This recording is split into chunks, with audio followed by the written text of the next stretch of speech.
अस्सलाम वालेकुम। कैसे हैं दोस्तों? उम्मीद करता हूँ खैरियत से होंगे। तो आप लोग का स्वागत है, आप लोग का वेलकम है मेरे एक न्यू वीडियो में। तो दोस्तों इस वीडियो में बात करेंगे कि सऊदी अरब का जीवन शैली कैसा है, यहाँ पर कल्चर कैसा है। क्योंकि हम जैसे अपने इंडिया में रहते हैं तो सऊदी अरब का नाम सुनते हैं तो हमारे जहन में एक ही चीज़ आता है कि यहाँ का सख्त कानून, जो यहाँ का सख्त कानून है वो शरीयत कानून फॉलो करता है। नबी करीम हज़रत मोहम्मद सल्लल्लाहु अलैहि वसल्लम के सुन्नत और उनके हदीस को जो है फॉलो किया जाता है और कुरान को फॉलो किया जाता है। तो इस वीडियो में बात करेंगे कि यहाँ की जीवन शैली कैसे है, यहाँ का कल्चर कैसे है। तो यहाँ की ज़िंदगी भाई जैसे 100 साल पहले थी उस तरीके का अभी नहीं है। सऊदी अरब पूरा डेवलपमेंट हो चुका है। सऊदी अरब में बहुत सारे चेंजेस हो चुके हैं। तो यहाँ का जानते ही हो कि जैसे लिबास है, जैसे कपड़ों का पहनना है, तो यहाँ पर मर्द जो हजरात पहनते हैं कपड़ा, वो टॉप पहनते हैं जो यहाँ पर झब्बा बोला जाता है। पूरा यहाँ से लेकर पूरा फुल नीचे तक रहता है, उसे टॉप बोला जाता है। बात करते हैं कि यहाँ की जो लड़कियाँ हैं और लड़के हैं शादी कैसे करते हैं और उनका जो है शादी में खर्चा कितना होता है। शादी वगैरह ऐसा होता है यहाँ पर जैसे लड़के के घर वाले और लड़की के घर वाले दोनों मिलते हैं, लड़का लड़की को देखते हैं, लड़की लड़के को देखता है। तो भाई जानते ही हो कि जैसा कि आजकल जो है इंटरनेट का ज़माना है, तो बहुत सारे कपल्स जो है इंटरनेट पे ही मिल जाते हैं, तो अपने घर वालों से बात करते हैं। तो हालांकि घर वाले लड़के की हैसियत देख लेते हैं, पहले पैसा वाला है कि नहीं, अच्छा कमाने वाला है कि नहीं। तो उस तरीके का जो है यहाँ पर शादी वगैरह के लिए मान जाते हैं दोनों पक्ष के लोग, दोनों तरफ के माँ बाप, पेरेंट्स वगैरह जो है मान जाते हैं। फिर यहाँ पर शादी होती है।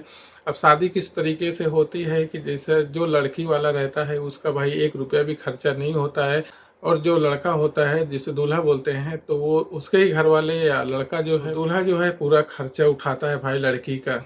जितना भी खर्चा आता है, जो भी दावत का खर्चा आता है, खाने का खर्चा आता है, तो जो भी खर्चा आता है सब लड़के को ही देना पड़ता है। और यहाँ तक कि लड़की को पैसा भी दिया जाता है लड़के की तरफ से, 2 लाख रियाल 3 लाख रियाल इतना पैसा भी मिलता है लड़की को। तो ये शादी की बात करें तो भाई अपने इंडिया से और पाकिस्तान से बिल्कुल ही अलग है यहाँ सऊदी अरब का। क्योंकि अपने इंडिया में जानते हो कि लड़की वाला जो रहता है भाई वो तो शादी में मर जाता है, लड़की का बाप तो मर जाता है खर्चे से। और लड़कों का तो बहुत सारा डिमांड रहता है, हमें ये चाहिए हमें वो चाहिए। कुछ नहीं करते होंगे तो भी उनको ये चाहिए वो चाहिए, सारा दहेज मांगा जाता है। पर यहाँ पर जो है ऐसा सिस्टम नहीं है। यहाँ पर दहेज तो बिल्कुल ही गलत है, कानूनन अपराध है। यहाँ पर दहेज नाम का कोई चीज़ नहीं है भाई। आप ही सोचो, जब लड़का पूरा खर्चा उठा रहा है तो दहेज क्या मांगेगा। ये लड़का जो है पैसा देता है लड़की को, अब चाहे ये मोहर बख्श कह लो या जो है कोई और चीज़ कह लो, मतलब लड़की के ही ज़िंदगी के लिए काम आता है ये पैसा। कहने का मतलब यह है कि लड़कियों का भविष्य के लिए, लड़कियों की ज़िंदगी के लिए बहुत ज़्यादा ख्याल रखा जाता है शादी से पहले। तो जैसे आदमी अगर तलाक दे देता है, छोड़ देता है, तो उसे जो है उस पैसे से उसका गुजारा हो सकता है। और भी लॉ है, अगर छोड़ दिया जाता है तो पूरा खर्चा जो है, जब तक लड़की शादी दोबारा नहीं कर लेती है तब तक उसके पहला जो हस्बैंड है जिसका तलाक हो चुका है तो वही पूरा खर्चा जो है उसको देगा। तो ये थी जो है शादी ब्याह की बात। अब बात करते हैं कि यहाँ की औरतें पहनती क्या हैं। जैसे अपने इंडिया में सलवार समीज पहनती हैं, तो क्या इस तरीके का भी यहाँ ऐसा पहनाव है कि नहीं है। तो जहाँ तक मैं देखा हूँ भाई कि यहाँ पर, मैं खुद हाउस ड्राइवरी का काम कर रहा हूँ, यहाँ की औरतें लड़कियाँ जो है अपने इंडिया के जैसे सलवार समीज बिल्कुल भी नहीं पहनती हैं। यहाँ पर पूरा पहनाव जैसे अंग्रेज़ लोग का पहनाव है, जैसे टॉप हो गया और जीन्स हो गया या और भी कपड़े हैं जैसे ब्रिटिश लोग पहनते हैं, जैसे अंग्रेज लोग पहनते हैं, वही पहनाव यहाँ पर भी है सऊदी अरब में औरतों का और लड़कियों का। और यहाँ पर नाकाब जो है, जो बुर्का होता है वो कंपलसरी है। अगर औरतें या लड़कियाँ बाहर जा रही हैं तो यहाँ पर उनको नकाब लेना ज़रूरी है, नकाब पहनना ज़रूरी है। पहले जो है था कि आज के 8 साल 10 साल पहले था कि यहाँ की औरतों का नाखून तक भी नहीं दिखता था और पैर के पंजे तक भी नहीं दिखता था, पूरा नकाब से ढकी हुई रहती थी। पर अब उस तरीके का नहीं है माहौल यहाँ। अभी पूरी तरीके से सऊदी अरब चेंज हो चुका है। तो अभी 3-4 साल पहले जो है नकाब मतलब पहन सकते हैं आप, जिसमें आप चेहरा खोल सकते हैं, बालों को भी खोल सकते हैं, सिर्फ बदन ढकने के लिए आप नकाब पहन सकते हैं। तो ये सब बात काफ़ी चेंज किए गए हैं यहाँ पर। बहुत सारे कानून बदल गए हैं। और काम की बात करें तो क्या यहाँ सऊदी अरब में सारे काम गैर मुल्की ही करते हैं। करीब 60% लोग जो है यहाँ सऊदी अरब के ही लोग काम करते हैं बड़े बड़े पोस्ट पे, और गैर मुल्कियों का जो काम रहता है वो भी काम करते हैं ऊंचे पोस्ट पे, जैसे डॉक्टर हो गए, इंजीनियर हो गए, तो ये भी काम करते हैं। बाकी लेबर वर्क में तो बहुत ज़्यादा काम करते हैं।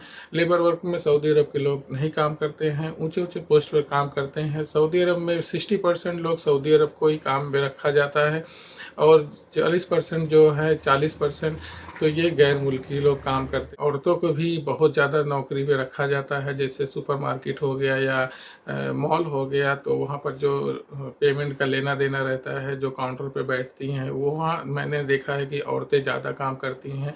तो इस सब फील्ड में ज़्यादा औरतें काम करती हैं। तो बहुत सारे काम हैं जो औरतें भी यहाँ पर करती हैं, तो उनको भी छूट दिया गया है कि वो पूरी तरीके से काम कर सकती हैं, कोई भी काम कर सकती हैं, जैसे उनकी पढ़ाई होती है, जैसे उनका ग्रेजुएशन रहता है, तो उस हिसाब से यहाँ पर उनको काम भी मिलता है। और सेफ्टी की बात करें तो सऊदी अरब में जानते ही हो कि कितना सख्त कानून है। यहाँ पर क्राइम तो बिल्कुल भी नहीं है, इसलिए यहाँ पर औरतें जो रहती हैं बहुत ही फ्री रहती हैं, आज़ाद रहती हैं, बिना खौफ बिना डर कहीं भी आ जा सकती हैं, अकेले आ जा सकती हैं। तो अपने इंडिया के जैसा, पाकिस्तान के जैसा नहीं है कि वहाँ औरतें रात में निकले तो डरती हैं, या दिन में निकले तो अकेले डरती हैं, उनके साथ कोई जाना पड़ता है। तो उस तरीके का यहाँ पर ऐसा बिल्कुल नहीं है।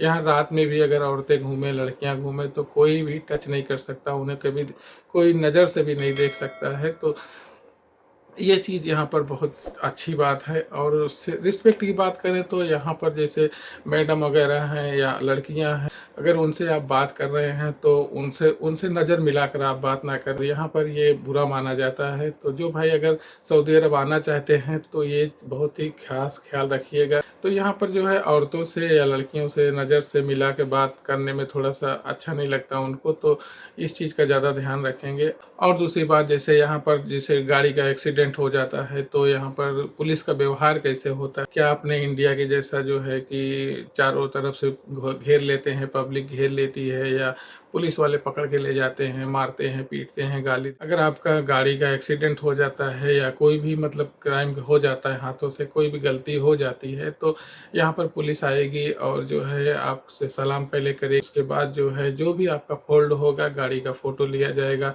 फिर वो तामीन वाला आएगा, इंश्योरेंस वाला आएगा, जो भी खर्चा आएगा वो आपको देना पड़ेगा। अगर आपसे गलती हुई है तो आपको देना पड़ेगा, या दूसरे आदमी से गलती हुई है तो उसे देना पड़ेगा। तो ये यहाँ का लॉ है। और यहाँ कल्चर की बात करें तो यहाँ पर जो छोटे छोटे बच्चे होते हैं उनके संस्कार इतने अच्छे होते हैं, उनका बात करने का लहजा इतना अच्छा होता है, तो आप खुद ही बोलोगे कि यार कितना अच्छा लहजा है इनका, बात करने का, इनका बैठने का, उठने का, मिलने का, जुलने का, बहुत ही अच्छा लहजा इनका रहता है। जो बच्चे रहते हैं यहाँ पर, इनको संस्कार दिया जाता है, इनको सिखाया जाता है, और ये सीख जाते हैं, क्योंकि हमारा जो मजहब है वो इस्लाम है, और इस्लाम में जानते ही हो कि कितनी खूबसूरती भरी हुई है। तो ये चीज़ जो है यहाँ पर बहुत ज़्यादा फॉलो किया जाता है। ये बाकी खाड़ी देशों से ये एकदम थोड़ा सा अलग है, सऊदी अरब डिफरेंट है। और यहाँ पर लाखों लोग गैर मुल्की अजनबी जो है आकर अपना रोजी रोटी कमाते हैं, अपना कारोबार करते हैं, अपना काम धंधा करते हैं, और जो कमा कर अपने इंडिया पैसा भेजते हैं, तो उनका घर परिवार चलता है, उनके बच्चे खुश रहते हैं। तो ये थी कुछ जानकारियाँ जो आप लोगों के साथ शेयर किया मैं सऊदी अरब के बारे में, यहाँ के कल्चर के बारे में। उम्मीद है कि वीडियो आप लोग को ज़रूर अच्छी लगी होगी। वीडियो को लाइक ज़रूर कीजिएगा, कमेंट कीजिएगा, शेयर कीजिएगा, और चैनल पर वीडियो को अगर पहली बार देख रहे हैं तो चैनल को सब्सक्राइब जरूर कीजिएगा। तो मिलते हैं किसी नेक्स्ट वीडियो में इंशाल्लाह। आप लोग अपना ख्याल रखिए। अल्लाह हाफिज़।